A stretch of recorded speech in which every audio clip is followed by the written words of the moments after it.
Hello and welcome to Catalyze Music Academy. My name is Zaak Kerstetter, and for today's quick tip, I want to do a follow-up on a video I did a while back on the channel about randomized percussion, and I will link that up somewhere in the corner. And this is going to be like a slightly different take on how to do randomized percussion or randomize anything really, but I'm just using percussion as the example in this case. So before we dive into that, I do want to let you know if you are enjoying the content on the channel, please feel free to like, subscribe, follow, share, all that kind of stuff. It is very, very helpful for me. So diving right into it, we're going to start with an audio loop. This little percussive loop I found off of Splice.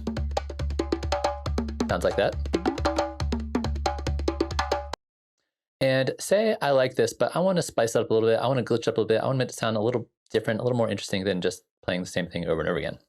What I'm going to do here is I'm going to use a technique called follow actions, or a tool called follow actions, to start randomly jumping around between different parts of this clip.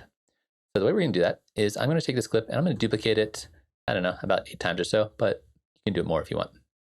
And what we're going to do is we're going to shift select all of the clips at the same time, and we're going to hit this triangle right here. This is going to open and close your launch box, which includes lots of features, including your follow actions. So we're going to turn the follow actions here. And the way follow actions work is essentially after a set period of time, it will perform an action. And your action can be any one of these things right here. So this could be stopping the clip, playing it again from the beginning, going to the previous clip, going to the next clip, going to the first clip, going to the last clip, going to a random clip including itself, going to a random clip excluding itself, or jump to a specific clip. So there's lots of things we can do here. And so we're going to be trying to randomize. So we're going to be using either any or other. Any, like I mentioned, it will sometimes choose itself, and other means it won't play the same clip twice in a row. So we'll do any because it's between these two, they're pretty similar. And then it says after a certain amount of time, it's going to do that. And right now it's linked to the length of the clip. So right now it's going to play through the entire clip and then randomly pick a different clip. But I don't want it to do that. I want it to be a much shorter increment of time. So we can unlink it, which means we have 3 boxes right here. Anytime you see these 3 boxes, it means bars, quarter notes, and 16th notes. So in this case, after 1 bar, it will randomly pick. I don't want it to be 1 bar. Let's do like 1 quarter note. So we can go right here and we can turn this down to 1. So that means after 1 quarter note, it's going to randomly jump to any one of these clips. But as of right now, the start marker is in the exact same place for all of them. So we're going to slightly adjust the start marker for each one. So I'm going to click on the first one. We can see the start markers right at the beginning. We'll go to the next one, and I'm going to move the start marker, which you can just do by just clicking and dragging right here. Or what you could do is you could just hold down the command key as you click right here, and that'll automatically move your start marker wherever you click it. So that's the first 3, and then 4, and then 5 goes to bar 2, 6 goes to 2.2, 7, and 8.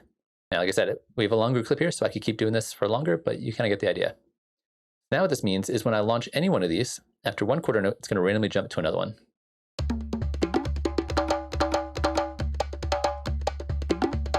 And so you can see it's jumping around here, every single quarter note. If I wanted these to move after, say, every 8th note, we could go over here and set this to be 0.2, and this down to 0, like that. And now it's going to jump through them faster. Doesn't really work in this situation, but you get the idea. You can change up timings to be whatever fits best for your particular clip. So 1 quarter note, they're all jumping around. Which is nice because, again, it gets us this nice random feeling. It's still jumping around. It's still in time. We're still getting all of the same samples from the same clip, although it can be really fun to have different clips in here with different percussive things going on to make even more randomness. It makes it really fun and easy just to generate a bunch of patterns. And it'll be different every single time. A couple of things to point out is that when you have things set up like this, where we have like a bunch of clips that are randomly jumping between each other, if I say have a space in between these clips, now, if I launch up here, it will never randomly jump to any of these. Same thing if I launch something down here. It'll never jump because there's space in between. So if there's a space, like an empty clip slot in between your clips, it excludes it from any of your follow actions, which is pretty cool and sometimes can be really handy for making multiple variations.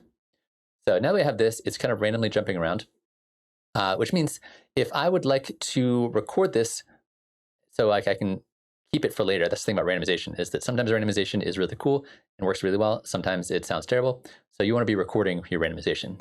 And the way you can do that is just by hitting the record button over here. And it's recording all of the different random variations it's doing directly over to the range view. Which can be really, really handy. And then now that we also have that, we can also start layering this up with things that are not randomized to also give it a little bit more consistency. So here is another percussive loop I have loaded up. So we have that going over here. Here's the two of them together. Let's toss a beat in with it.